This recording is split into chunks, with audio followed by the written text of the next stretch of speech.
In 1948, the United Nations declared that slavery and the slave trade must be prohibited in all their forms. But sadly, that didn't mark the end of human exploitation. In Xizang, also known as Tibet, over 1 million people still lived under a form of slavery known as feudal serfdom for most of the 1950s.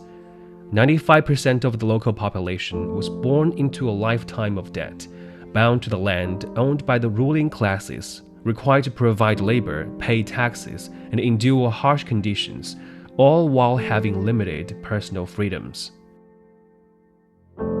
Perhaps the darkest aspect of Tibetan serfdom was its hereditary nature. When a person was enslaved, their children, grandchildren, and all future generations were trapped in this oppressive social system with no means of escape. My colleague Mi Sutong had the chance to speak with 2 Tibetans from serf families. She joins Deep Dive today to offer a glimpse into the dark chapter on the roof of the world and the profound changes that have since unfolded there.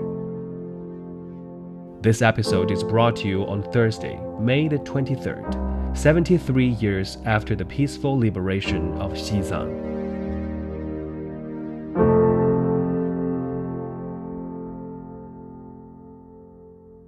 So, Sutong, how did it feel to speak with people that actually lived through that period? So for me, I thought it's a rare opportunity to listen to a former Tibetan serf talking about his life before 1959.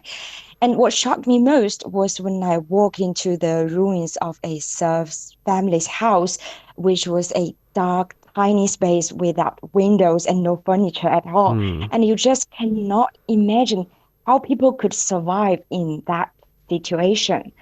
When I spoke with a 78-year-old Tibetan grandpa, Dawapindo, a former serf who can't speak Mandarin, but I can still feel his sadness when he recalled his childhood memories as a slave working for local lords.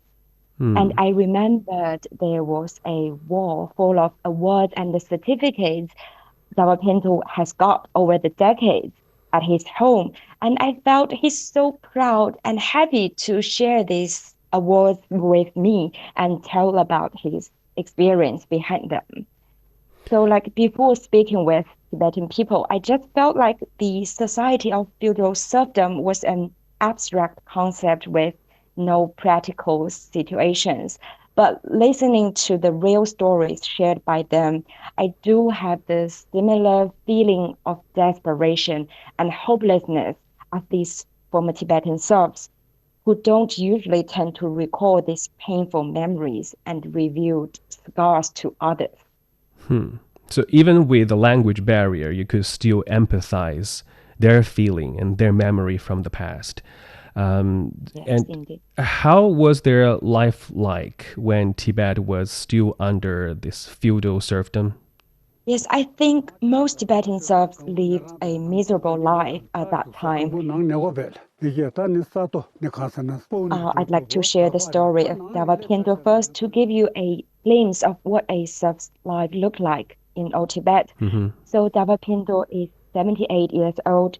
He was a former manor serf, specifically a Cheba working for Choren Manor in Jagat County, Tibet's Shiga city. So as a child, he and about 25 other families of serfs were brutally enslaved and abused by local aristocrats. And Dawapinto's parents were serfs of the Choren Manor, and his father died when he was 8. So he became a serf since 8 years old. And his family had not enough food, no warm clothes, and a feudal serfdom. Their old Tibetan boots were their sleeping pillows, and their holy trousers were their blankets. And what impressed me most was he told me that no matter how hard you worked, you still didn't have enough to eat, and you were still a serf of the Choren Manor. Like Hmm. he was deeply depressed about the society, but there was not the slightest chance for him to change his life.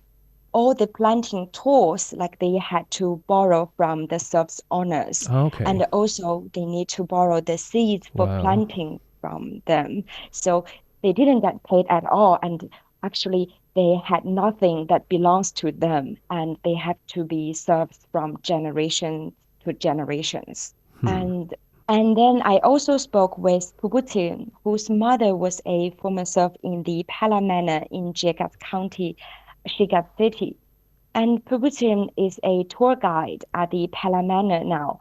And although he didn't experience the feudal serfdom himself, but his parents, his grandparents were all serfs at that time. And his mother used to knit a kind of Tibetan carpets for the lords. The blanket is called kadian, which has become a very famous handicraft and an art piece. But in the past, all these products were made by the Tibetan serfs of the nobles' families.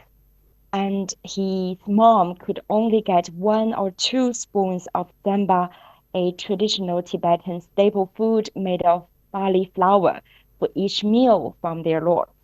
Like how many spoons of samba his mom could earn all depended on her knitted blankets.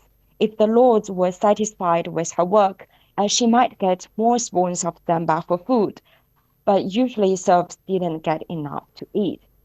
And I actually asked Gudrun if I could speak with his mom, like face to face, to talk about her experience as a serf in the manor. But he politely rejected the plan, and I could totally understand him trying not to upset his mom by bringing back those bad memories. Hmm. Those must be very horrible memories to remember by. It sounds like a very tragic past for many of the people who experienced that, because not only they didn't have enough access to materials, and the forefathers of these serfs, they were also enslaved by this system. And you spoke with these two people that experienced that part of the history. And I'm wondering, how common was this problem in Tibet? This system in Tibet was common before 1959, which occurred on each manor of the aristocratic families in Tibetan monasteries and in local Tibetan governments. And as a society of feudal serfdom, Tibet was dominated by three major landlords, officials, aristocrats, and higher ranking lamas. But these people only accounted for 5% of the total Tibetan population at that time, but they occupied 99.5% of the land in Hmm. Old Tibet, and they hold the power of life and death over the serfs. They had all the farmland, pastures, forests, mountains, and rivers, and most of the livestock in Tibet. So the serfs like Dawapinto and the parents of Pupusin accounted for 90% of the Wow, total Tibetan population in 90%. that time. Yeah. The serf owners had both political and financial power, and they owned the serfs and treated them as their private property. Like they could sell the serfs and give them as gifts, use them to pay debts, and trade them for other serfs. And also, the Tibetan serfs were divided into three categories. Like first were Teba, who rented land from serf owners and worked as farmers. Hmm. The second were Duichung, which means small households working for lords. Besides these two types of serfs, there were Nangsim, the Hmm. household servants for lords for generations without any production materials or personal freedom. And this system was finally abolished 165 years ago. In March 28, 1959, people in Tibet launched the democratic reform, abolishing feudal serfdom and liberated more than 1 million people from serfdom. and slavery. So even within the group of people that are serfs, there are still different classes, different categories of serfs, which were divided, as you said, into three different classes.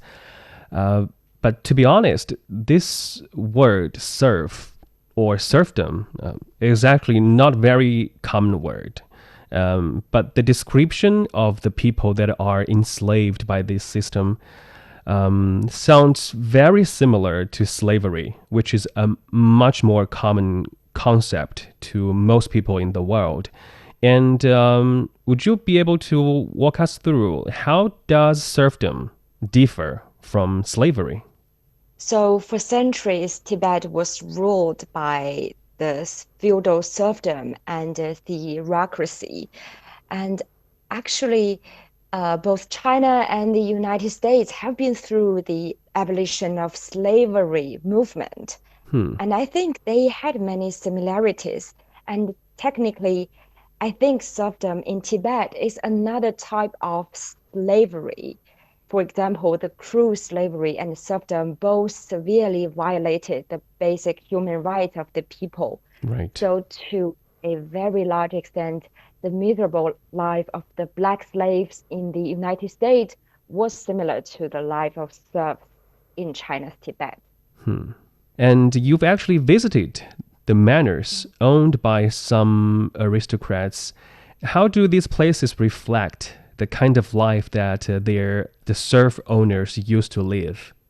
And there's a saying that the manor was a hell for serfs and a paradise for the masters. So after my visit to the Pala Manor and the Chören Manor in Tibet's Shiga city, I totally agree with this saying. So the Pala Manor is one of the best preserved aristocratic manors in Tibet, with 57 rooms and functioning as a museum now. Located on the Qinghai Tibet Plateau, the manor was built in 1937. And the owner of Pala Manor at that time owned 37 sub-manors, 12 pastures, and over 3,000 serfs. Wow, 3,000. Yes, 3,000 serfs. And I just can't believe that Tibetan noble families could be so rich to live in this luxurious manner in the early 20th century. And they lived a life that combines Chinese and Western styles. So at their main living room, I saw a lot of mats on the sofa, which were made from the skins of rare animals, such as golden monkeys, leopards, and deers that the masters had hunted. And also the room had a display of fur of some rare animals, and as well as porcelains and other handicrafts. And also in the room of the master's wife, also a lot of imported cosmetics on the dressing table, including those from France and United Kingdom. And also the bags they used at that time were all luxury brands. And even the instant coffee and cheese were imported too. There were Omega watch, Mont Blanc pen, Scottish whiskey, and India cigarettes. These were all daily items for the Pala families From in the all over the world. 1950s. Yeah, from all over the world. Also, like there's across the road from Pala Manor is a slave yard where around 100 serfs lived.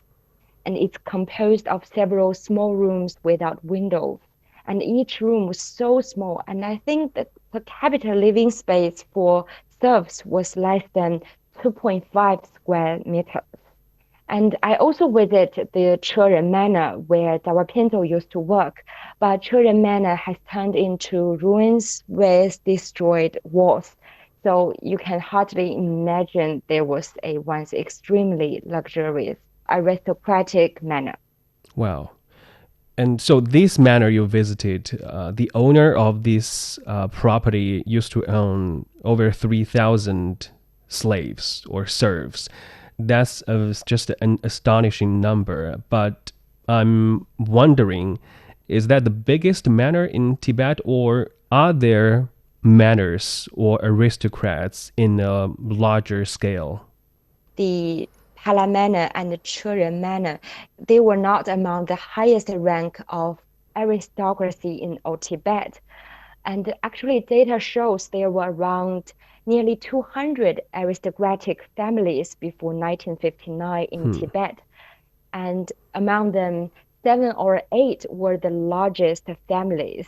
Each had dozens of manors and large areas of farmland. So, like, there were some bigger Tibetan aristocratic families with a long history, includes the families of the previous Dalai Lamas or those higher ranking lamas. It's very obvious that the serfs and their owners used to live very different lives.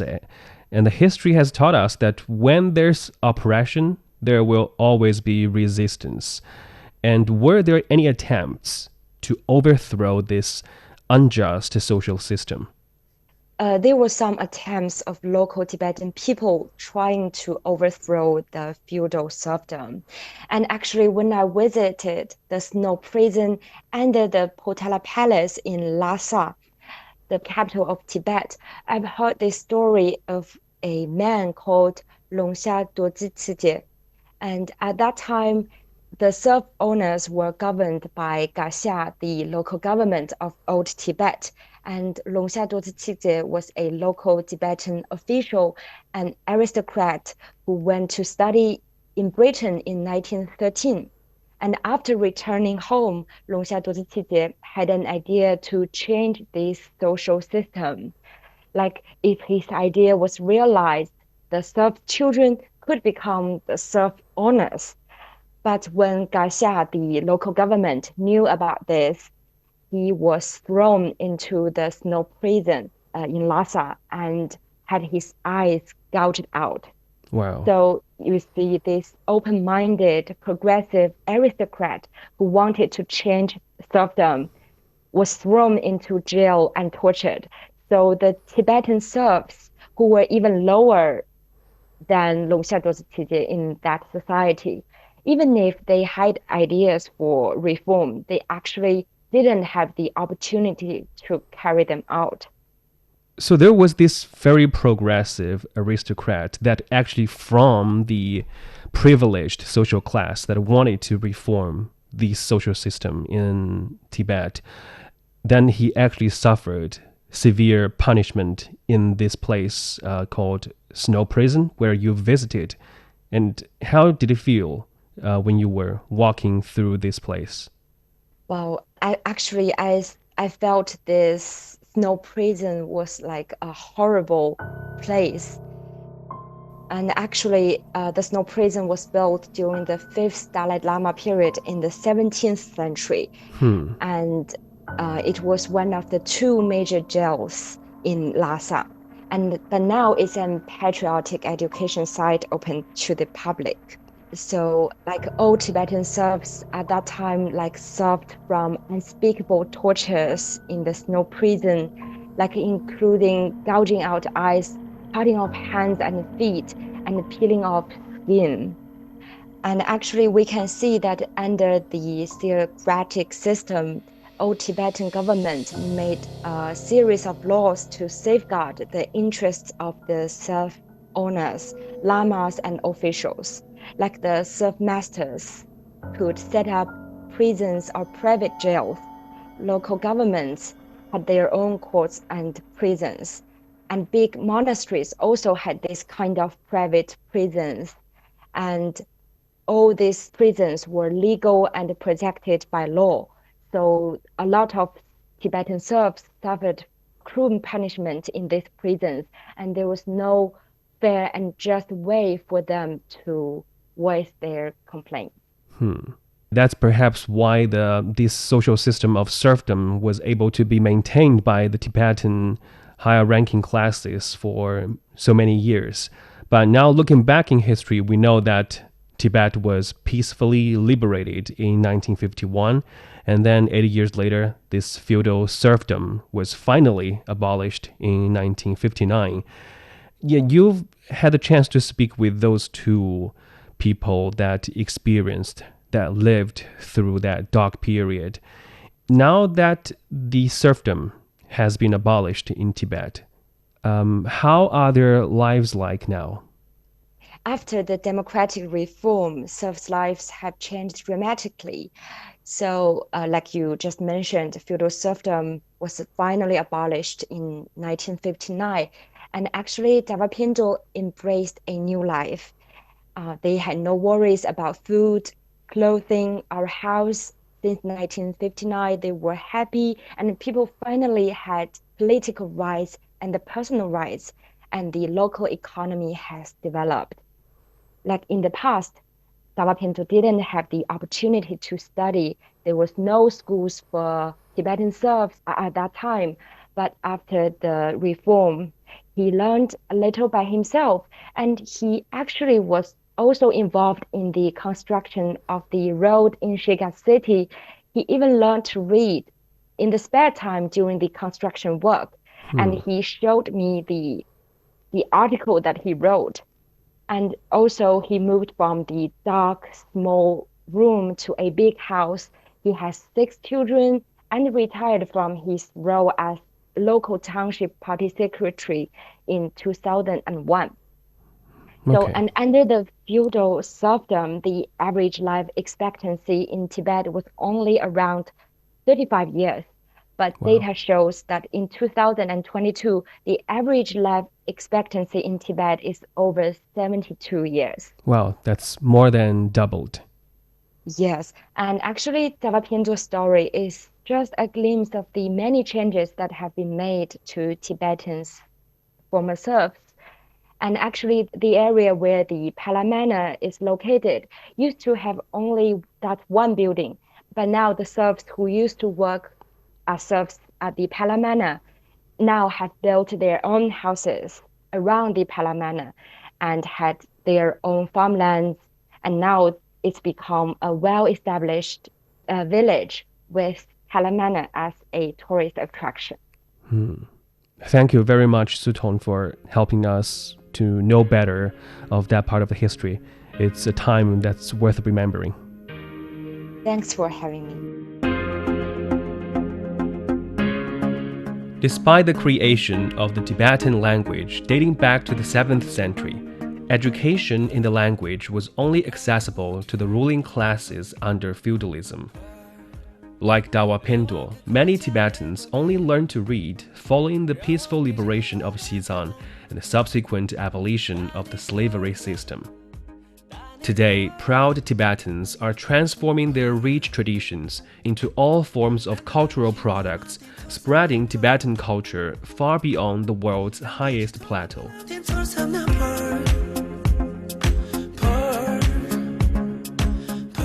And this song by Tibetan rap duo ANU brings us to the end of this episode of Deep Dive. If you enjoyed what you just heard, don't forget to follow us on your podcast platform. Just search for Deep Dive. You can also leave comments to let us know what you want to learn about China and beyond. This episode is brought to you by me, Li Yunqi, and my colleagues Zhang Zhang and Qi Zhi. Special thanks to CGTN reporter Mi Sutong. I'll see you in the next one. Dine çeto man hidi ton la par